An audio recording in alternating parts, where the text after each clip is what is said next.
اليوم ما قصر، شرفنا مشهور الكويت حبيب الشعب وعاشور، راح يسمع لنا كلمه طيبه ومن اخونا الفنان نواف الشمري ابو خليفه.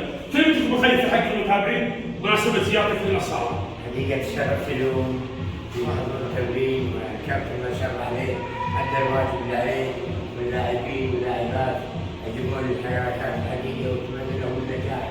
بس المهم التمارين يعني فريق مركز مهم جدا للرياضة، وأتمنى لهم التوفيق والنجاح والمزيد من اللاعبين واللاعبات. حياهم الله في هذه الصالة. هل تنصح عيالك يشتركون معنا اهل الكويت؟ نعم طبعا، أنا أقول لهم حياكم الله، تسجيلني الهوليدي راح تشوفون شيء يرضيكم. بعد طبعا الكابتن خبره طويله في هذه اللعبه، والكابتن خالد وضيف شرف اليوم زميلي اللاعب المخضرم ابو عاشور، وشكرا للحضور واتمنى لكم التوفيق والنجاح. ابو عاشور كلمتك.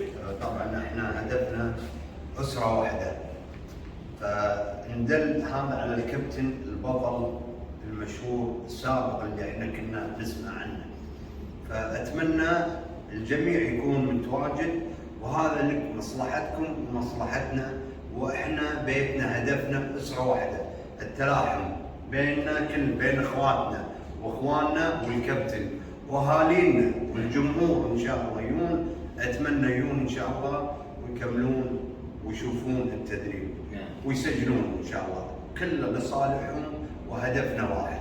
الله يسعدكم ويسعد الجميع. يلا شباب جاهزين؟ تكبروا!